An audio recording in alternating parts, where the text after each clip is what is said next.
Hey guys, welcome back. It's Claytano. Thanks so much for tuning in as always. Today's video is going to be about boiling Waterfall, the brand new elite raid with Naraka, the dragon boss. I'm going to be doing something a little bit differently today that I don't normally do. It's just going to be a commentating voiceover of a pre-recorded clip, just so that way I can focus on what I'm saying without actually worrying about what's going on in the game. So let me pull it up here so that way you guys can see what we have. I'm going to talk about the team composition first, and then we'll talk about strategy once I actually start playing the video and we get into the actual fight itself. So to start off, we have J-Babes over here, just running it with guildies.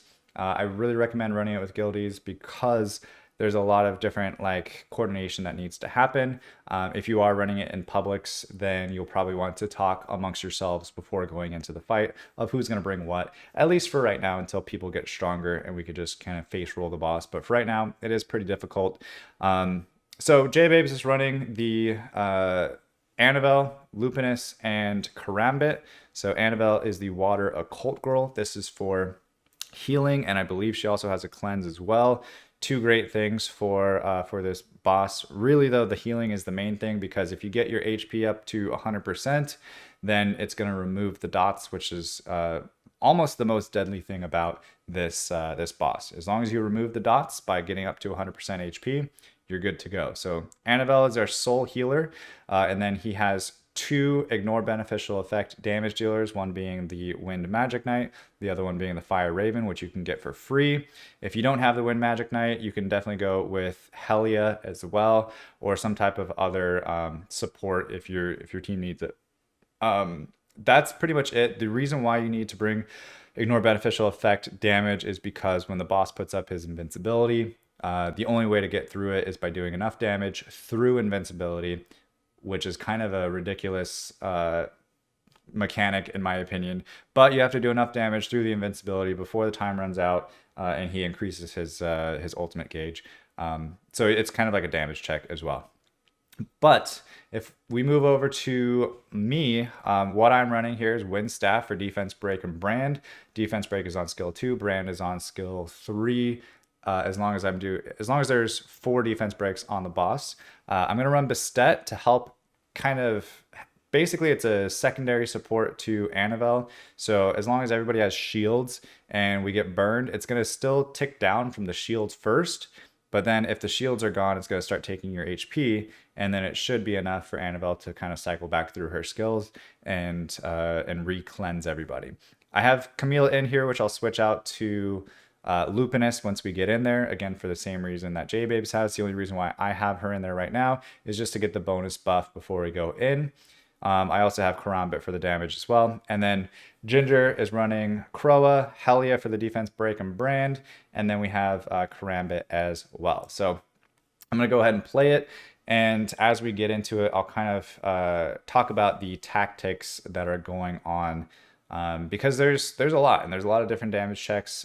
With Orbia, it's going to be slightly interesting as well if you're trying to kill like the add-ons. I'll give you guys some tips for her, because I feel like there's not a whole lot of Orbia players out there. Everybody likes the other ones because they're technically better, but still I'm no lifing my Orbia because I just have fun. I like the way she plays. So we're all going to group together on top of each other because we all want to take advantage of everybody's skills. You'll see me here kind of spamming my Bastet. Jay also has his Annabelle soul linked, and Ginger has the Croa soul linked. And we're just going to basically kill it as quick as we possibly can here. There's nothing too crazy happening yet until... oh, it looks like if we pass the 85% mark and they don't actually...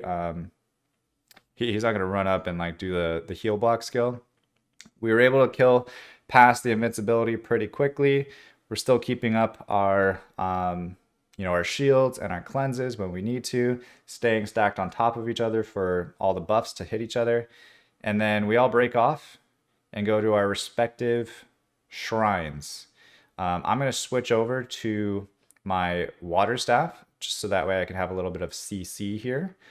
And then also I'm going to switch over to Magic Knight because these are still going to need ignore beneficial effects damage because the shields are dirty.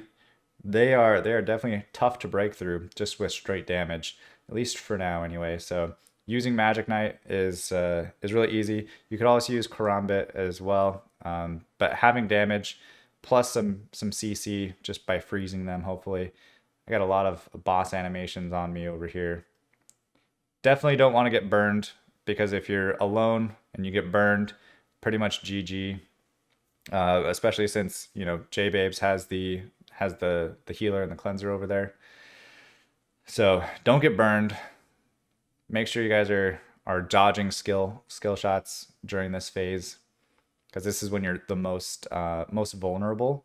You can see that my Karambit is burned though, so trying not to let it go below HP too quickly.